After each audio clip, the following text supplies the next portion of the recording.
I just don't settle. Like, I have friends who respect boundaries. I respect their boundaries, who are honest with me, who tell me the truth about myself, hold me accountable. I can hold accountable, who show up for me. I can't really accept certain things from certain people. Can't accept anything less. At all.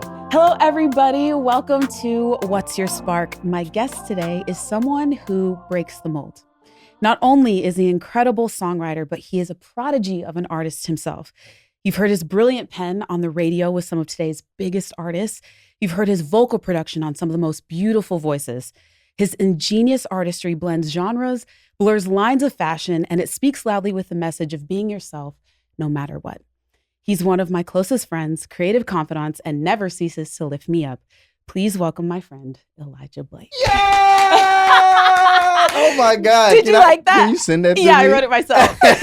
I'm going to put that as my Spotify or Apple Music. Oh, truly? Briefly. Okay. No, I wanted to make sure that I introduced you in a way that made people know that you're just so much more than, the song that they know you for. Yeah, you're welcome, because you deserve that. You absolutely deserve that. You are one of the people throughout my career that has constantly reminded me in times where I've forgotten and I've let the world make me feel smaller. You chin up, remember who you are.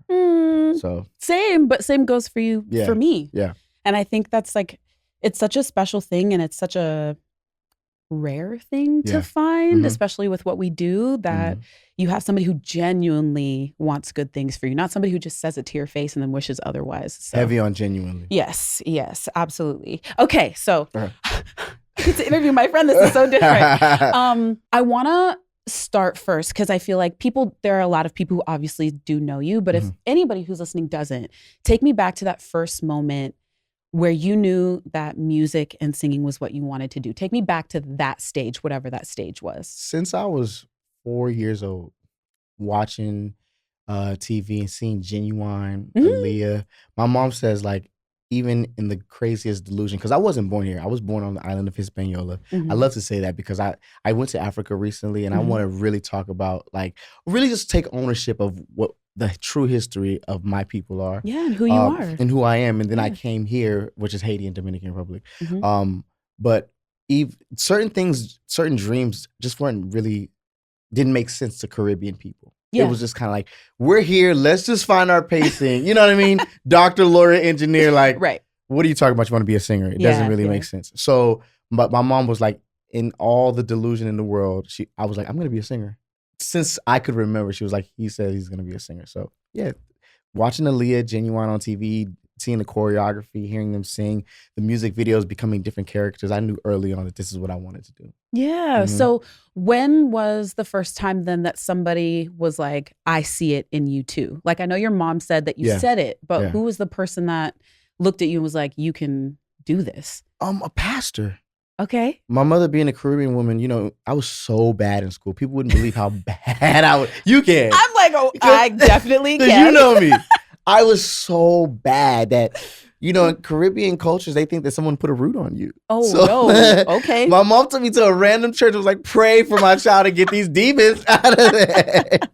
And the pastor was he was in the middle of giving out parts in the middle of rehearsal. He was all right, just leave him here. Go to work, because she had on a nursing outfit. Okay. So he knew that she was on her break. She actually had to come get me from fighting from school. She cared about your soul. I was getting suspended, so she was pray for my child. And he was you're on break. And he was you go to work. Leave him here. They were doing choir rehearsal. And while they were doing choir rehearsal, and you got to get up now. You got to do this. And he was trying to figure out my voice part. And he just kept going up and up. And he was man, God is the greatest. He was you have a gift. And he said, I'm going to do an album with you. And this is not by mistake. And I'm looking at him no one has. I don't know this man. I don't know this man. Me? You think I can sing? I had never really sung before. I was you think I can sing? You think I can be you're going to do an album with me? You mean you wanted to, but you never really I never told him. Okay, I thought I just wanted to be a singer because I wanted to be Usher and glide around the room. Right. But I didn't really know how I was going to do it. And no one ever heard me and was oh, you can sing.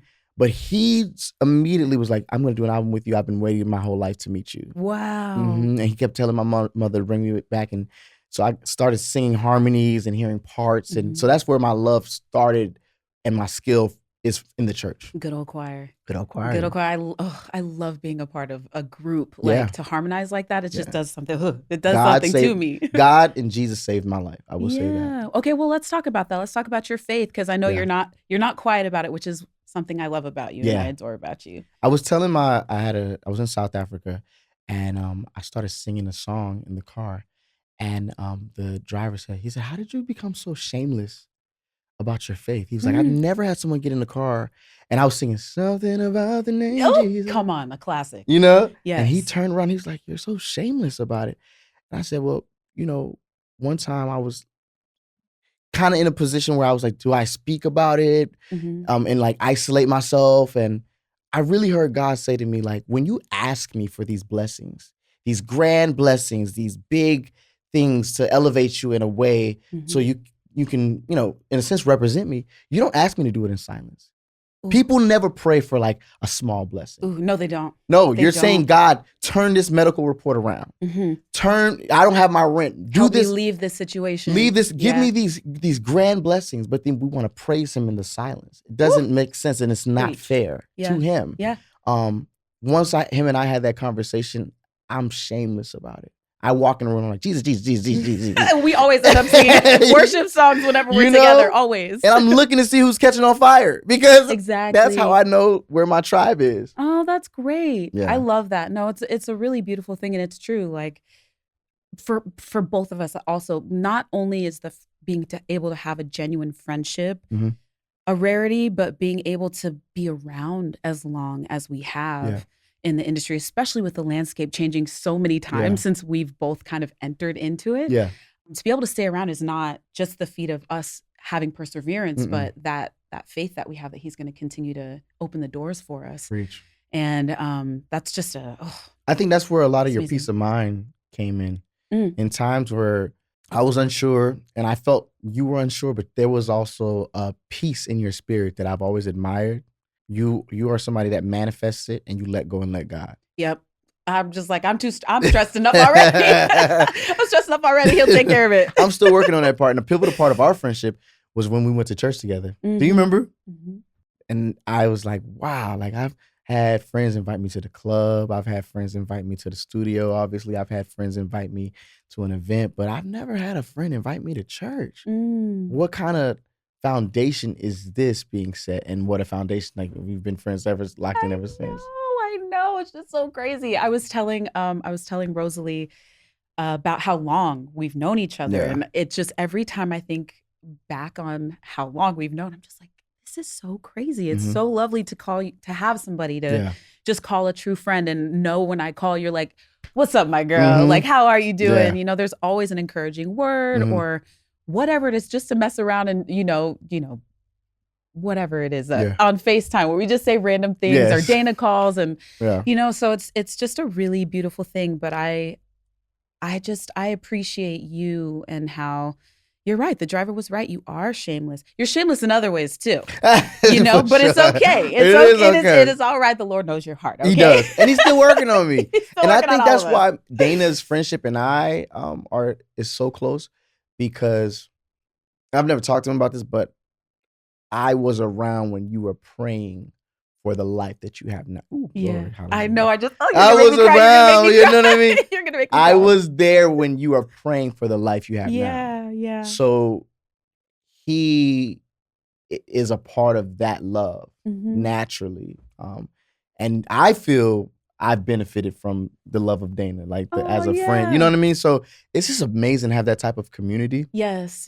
He's a great guy. It actually is for me too, to see you guys become friends has just been the best thing for me. Because he's like, Elijah's calling my phone. I say, you love it. I stress him out just like I stressed you out.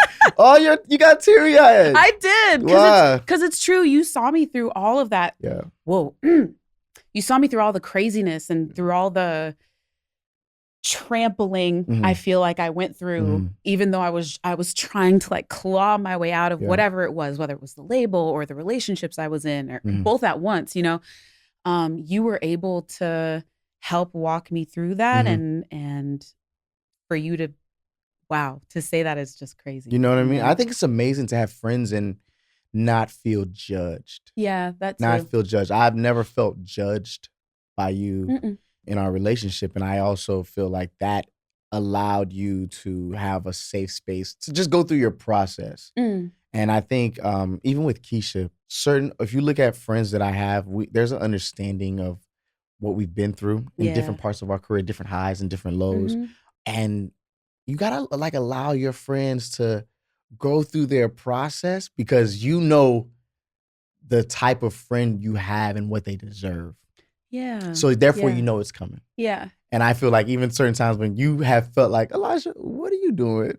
But you're also like, he gonna wake up and be like, what am I doing? He'll come around. Yeah, but you've called me and checked on me, but you've never judged me. And I actually love that. Even when I'm fighting in the streets and I'm like, Jordin.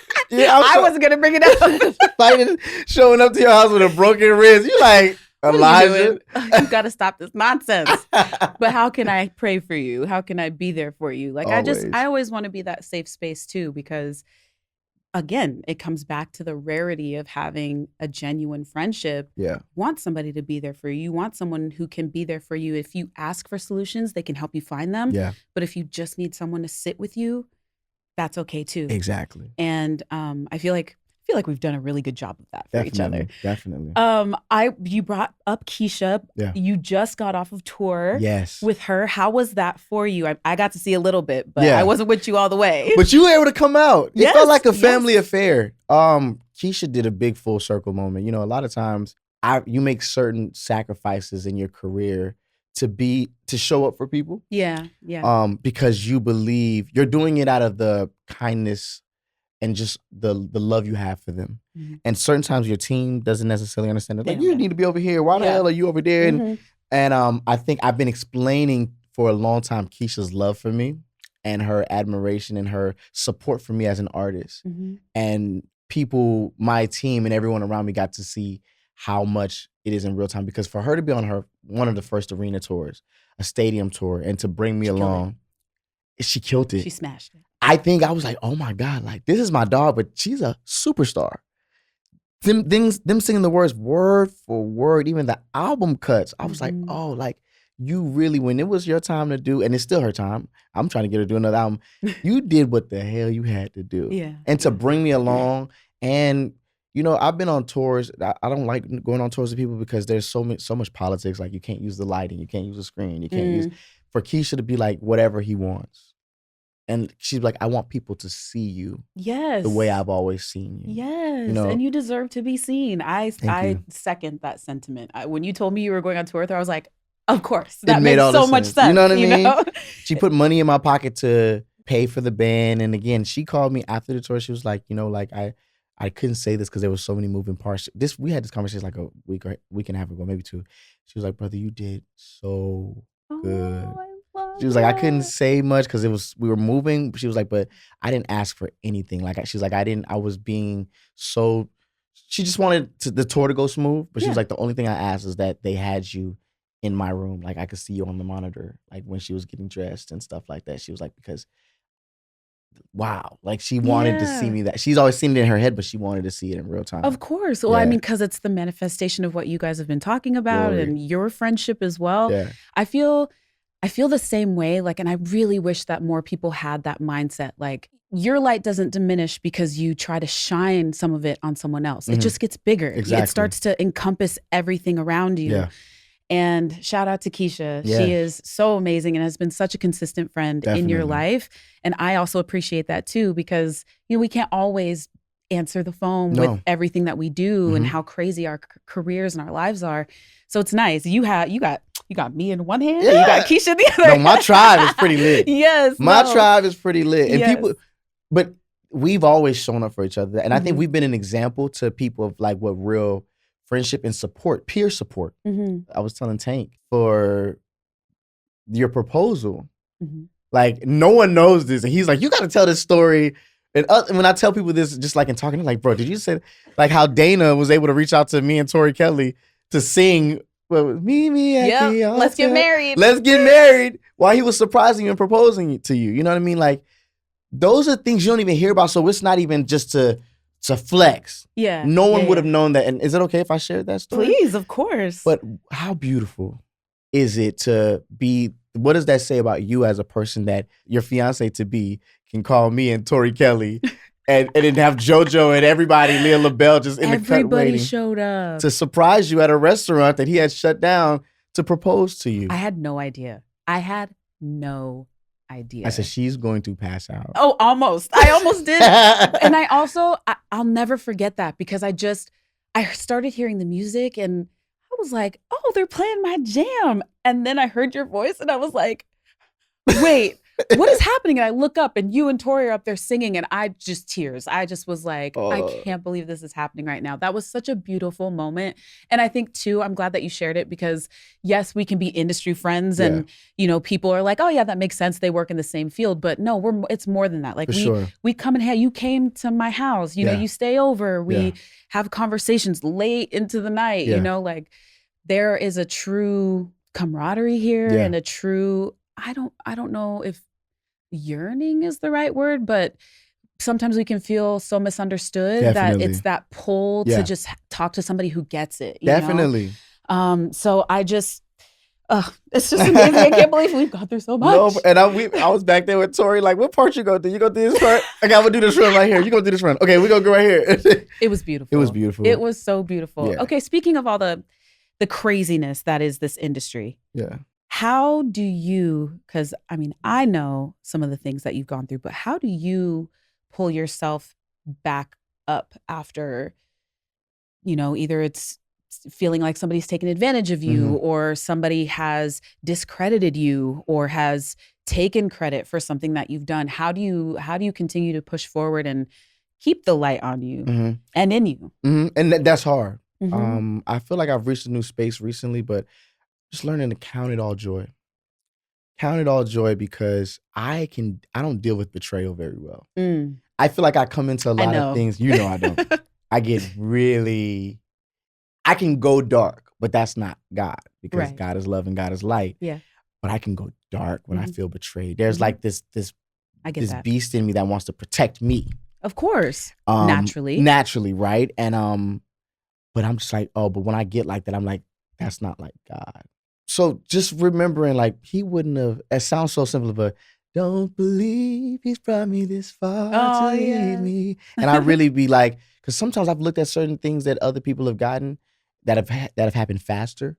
And I've thought it was a blessing. And I'll watch interviews and they'll be like, that was the worst point in my life. That was the part where I feel like I made a deal with the devil. That was, I wasn't ready for this. And certain points in my life, if I reflect, I'm like, I thought I was ready for this. And God said no. In every aspect, he said no. And I wanted it so bad. And thank God it didn't happen like that when it did. Remember when we was at your house when you lived out here and we were looking over the mountain and we were talking about just like watching some of our peers, like, you know, just fall into drugs and lose their spiral mind. for sure. And you looked at me, you was like, why do you think we missed that? And my answer was God, obviously, but also we never took the shortcut.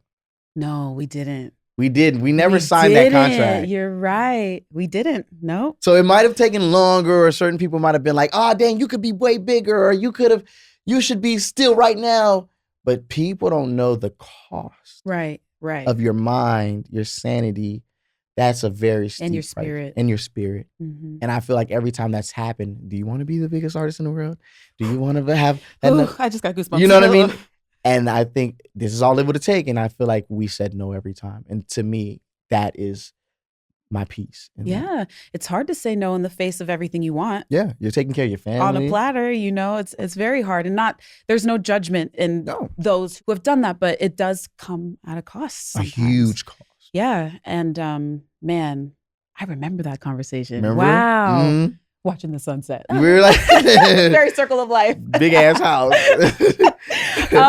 Okay, I want to pivot real quick. Okay. I know people ask you this all the time, but what are the favorite songs that you have written for yourself? Okay.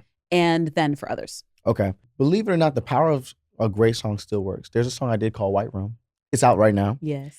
I thought I was going to be the only one to get it. It's so good. Thank you, Speed. It's so good. It's alternative, it's rock, but then some people think it's country, which is still soulful, soul at its core.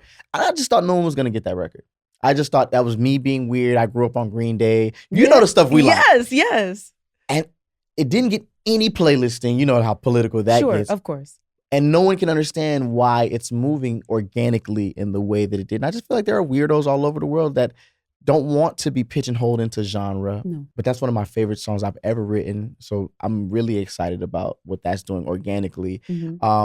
But written for other people. There's a song I did for James Arthur. Are you familiar with James Arthur? Yeah, yes. He's an X Factor winner. Okay. And it's called Suicide. Ooh, okay. And the lyrics are just, and the way he sings it is. Tell me some of the lyrics of the hook or the best part that you like. Okay, so I always mess this part up, but it's like, it ain't the gun, it's the man behind the trigger. Okay. It's blood on his fingers and runs.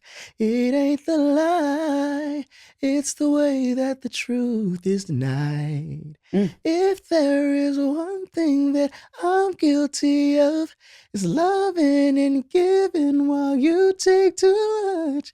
If somebody asks how he died, you look them straight in the eyes, call it suicide.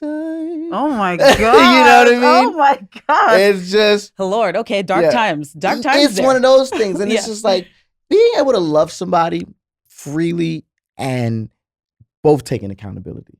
Oh, yes. Don't tell them the part of the story from where I reacted. Tell them the whole thing. Tell them how we both self-sabotage. Yes. You know what I mean? Tell them how we both contribute. Because it takes two. To the traumas and we both killed this love.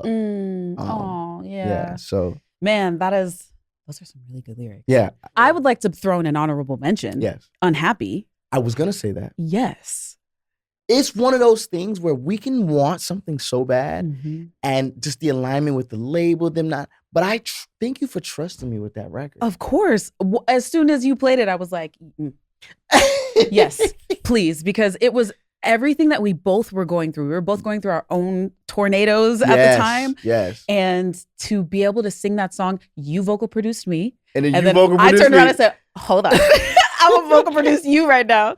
But it worked so well. Like it was so good. I know you weren't expecting me to do that. I was like, okay, I need you to do this. But I fell in love with my friend that day. I said, who does she think she is?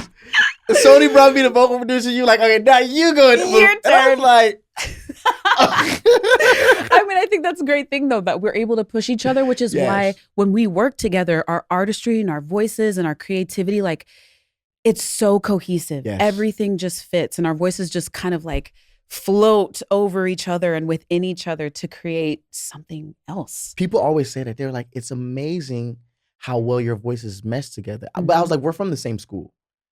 True. We're Mariah babies. Yeah, like, you know what I mean? We're 90s babies. True. And we both have good ears too. Yes. So I know where you can go and you know where I can go and you can sing something.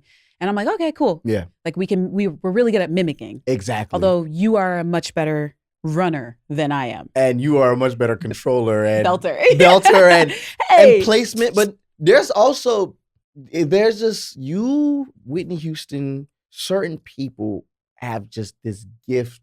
I don't think you've even scratched the surface of like the type of singer you are. You think so? I think that they're like generational singers that not singers, gifts. Yes, Whitney had skill and yes, she knew what she was doing, but the place that it came from was out of this realm. It was from a divine channel. Whitney, Aretha, you, Fantasia, Kim Burrell, Karen Clark Sheard. There's certain singers that it's like, it's not even just you. Like this thing is like a little deeper than you. I agree. Because people ask and I'm like, honestly, when I'm recording or I'm singing, I am just the conduit for what he is trying to say. or the feeling and the love. And I feel like that's always been my space. It took me a second to kind of figure it out because, you know, winning Idol at 17, you don't really know who you are in terms of like your place in the world. But I knew who I was and I know who I am. And I think that's also a strength of mine that I'm able to just, okay, you can present all these things, but if it doesn't align here, it's a no. I don't care how many zeros you're putting out there. Dana gets kind of frustrated with me at that. I'm not going to lie. He's like, babe. I'm like, no. nope, not going to do it. But I think that's the same thing for you too. Yeah. I mean, I feel like the way that you do your artistry and your music, all of your albums are completely different, but they all fit together at the same time. Mm-hmm. And your growth as well. And it's been so fun to see you over the years evolving into this person that you've always talked about. Yes. You've always said you wanted to be and always said you wanted to step into. And the past couple of years, you've been doing that. And in that, I've seen a freedom come over you Amen. that you didn't have before. You've always been yourself, but to fully embrace, like, you know what? I'm going to wear this. I don't care what anybody says. You know what? I'm going to wear these shoes. They might be ugly, but it's okay. Yeah. I mean, you don't think they're ugly, but I'll be like, what are you wearing? But I love it because that's you. And you take those risks and you take those chances. And in turn, it inspires me to do the same. Wow. So to be myself, to really dive into those things. Like when I started doing No Restrictions and, you know, it's a little sexier than I usually do. And you were like, I love this side of you. And I was like, okay. I can walk. I can do this. I can step into this. Because how people meet you, they want you to stay there. Exactly. And you were introduced to a level of pop superstardom at such a young age. And people, it just makes them comfortable. Boxes are made, you know, someone told me boxes are made for things, not people. That's true. You know, and I think people want Jordin that won American Idol. And I'm just like, no, but you're gorgeous. You're beautiful. You're a woman now. I've seen you grow, and let them see it. So No Restrictions, I was like, fucking do it. And Dana is like, people don't know, like, you know, it's so funny when you see comments like, she has a husband. It's like, her husband is back there like, get that shit. He really is. You know what I mean? He really is. He's just like, babe, go ahead. He puts me on his shoulders and I'm just like, I'm so grateful. Because honestly, I think if we hadn't met, I wouldn't be sitting here right now. I think it would be a completely different version of what I would be doing, because I can wholeheartedly say that. Well, because remember, I was going to move to Nashville. I was out. I was like, I'm good. Thank you. I'm going to do a 9-to-5 writing job, and that's where I'm going to be. We were texting in the middle of the night, and I said, what are you talking about? You're like, I'm moving. I'm going. I had my house up for sale. Remember? You were like, no, don't leave. Then I tried to buy it, and I realized how much it cost. You said, I'll take it. I said, okay. Oh, your realtor called me. I said, what? $3 million. $3 million. No, truly, it was crazy. But honestly, I feel like he helped me. My faith in yourself, my faith in myself, but my faith in men and people in general. I did not trust anybody. Rightfully so. And I just was like, I'm good. I've done what I needed to do. I had a really great run, you know. And then he came in and he had the audacity the first week we met to ask me why I was running. And I was like, in my head, I was like, I don't know you well enough for you to ask me this question. But what it did was it took root. That question, that I couldn't get it out of my head. Why am I running? Why am I running? And so it was cool. He helped turn all of that around. And now we're celebrating 8 years. We got our beautiful baby. Like, yeah, he's you just have the Shout life you deserve. Shout out to Dana. Thank you. You have the love you deserve, and he's your biggest fan. He is. Everyone deserves that type of love. Yes. Dana don't care. Y'all could. What I love about Dana is, like, you could be talking about Mary from the Bible. You could be talking about Adele. You could be talking about it. I'm just thinking of, like, literally, like, Michael Jackson. In his mind, he was like, yeah, but Jordin got that. Yes. Oh, I know. I'm so grateful, and I'm so lucky. He's just. I wanted him to be here today, but he's getting his haircut so he can look good. You know how that goes. Are y'all gonna do one? Yes, we will. We will. Brilliant. Definitely, because I'm like, I have questions that I want to ask I you. can ask you now. I want to ask you. But yeah, it's amazing, and I'm glad that you've been able to see that as well. Let's talk about 1990 Forever, because I feel like from then to now, the evolution of both of us has been so crazy. So tell me your thoughts when you were gathering the songs together. Okay. And because you called me. Yes. The first one or this one? The first one. The first one, we would play around, and I used to do this with Snow Allegra too, because she's a lamb as well. And we would sing like Mariah Carey and Luther Vandross, and she'd be able to finish. We those duets. And one time you and I were doing it. I'm like, but we know every like 90s collaboration. And then you're able to do your verse and fall into. I'm like, oh, we can really bring what shaped us vocally as 90s babies to this generation, because they don't know what they're missing. I know. Let's just do something that we love. You're finally out of your deal. No one can take the music down. Yep. You know what I mean? You weren't as like overthinking. Dana was just like, let's just do some stuff. Yeah. And I was out of my situation. I was like, no one can stop us. No one can tell us no.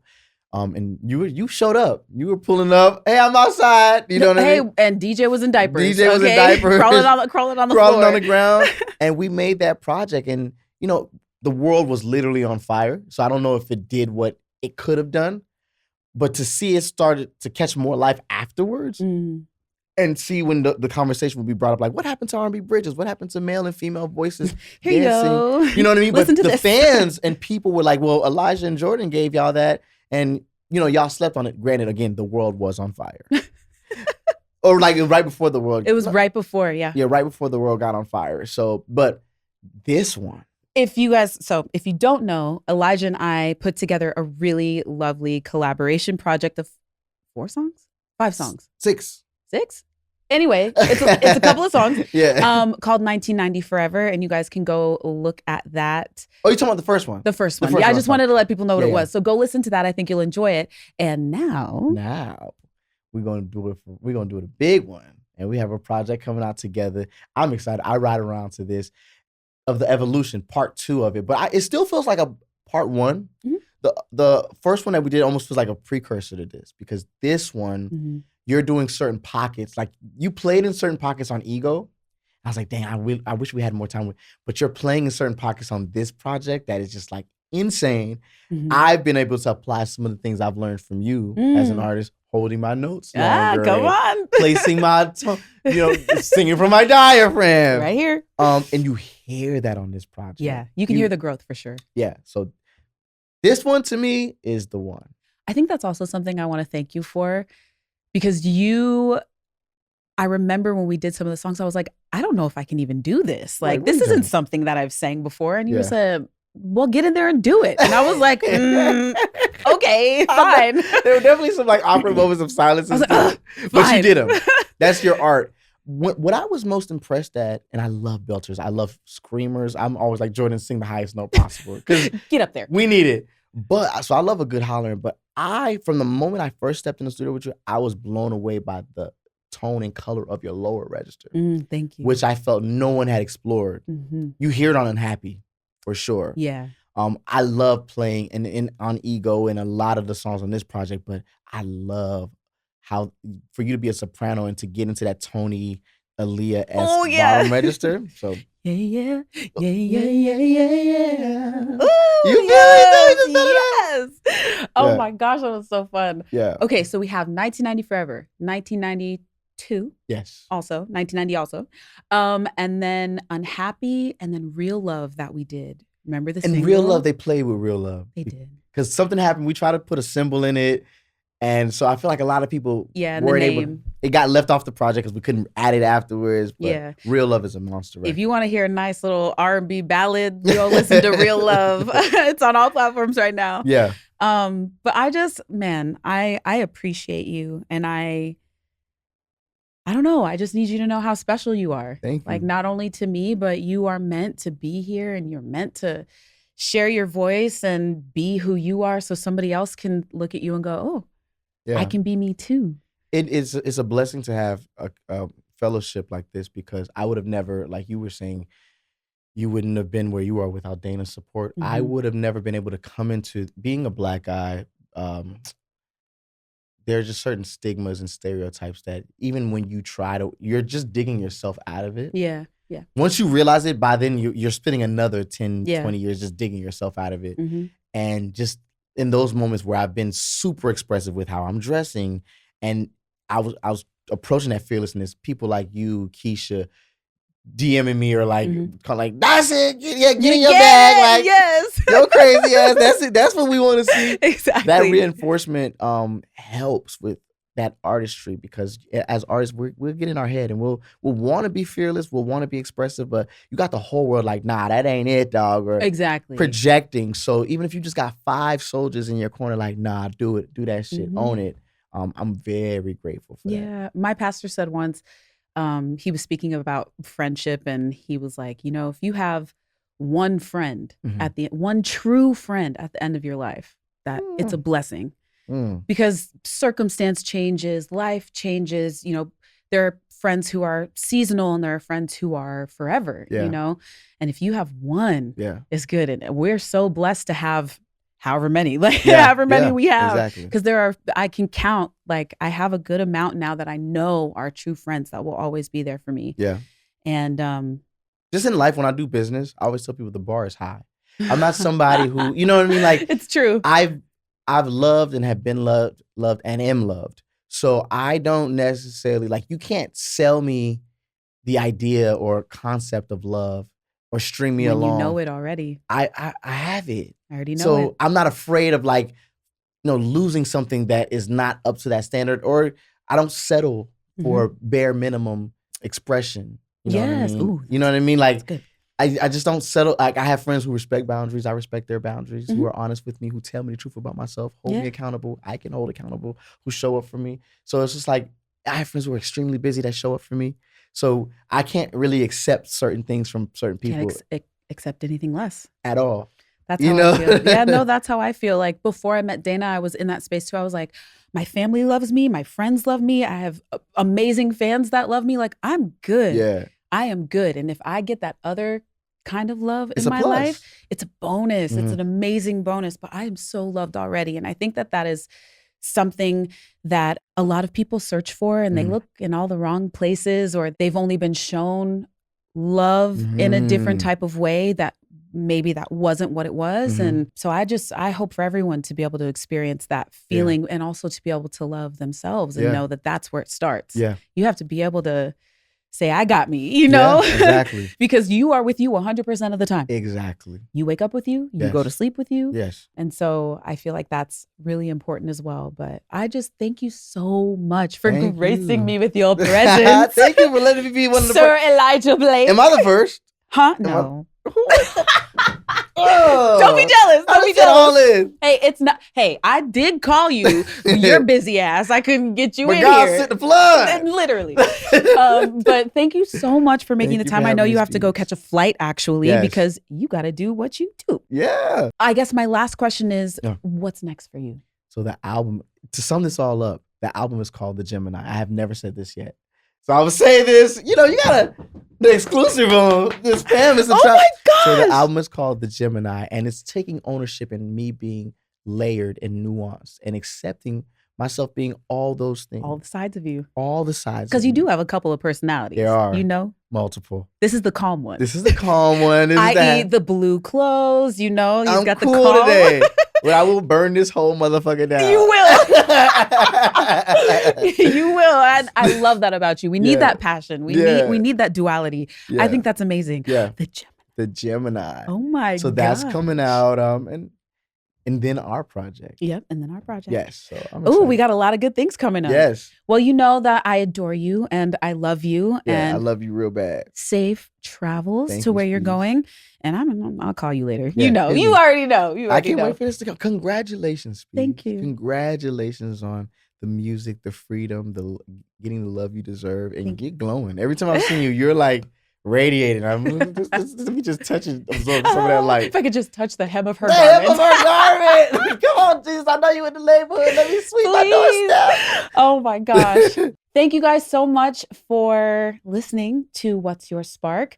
I think my takeaway from my lovely friend Elijah and this talk today is just, when you find that friendship, help it blossom, help it grow, water that flower, and make sure that you have no judgment on your friends. People have to grow at their own pace. They have to grow at their own time and come to realizations in their own time as well. Yeah. When you find it, nurture it. I hope you guys enjoyed the show today, and I will see you next week on What's Your Spark.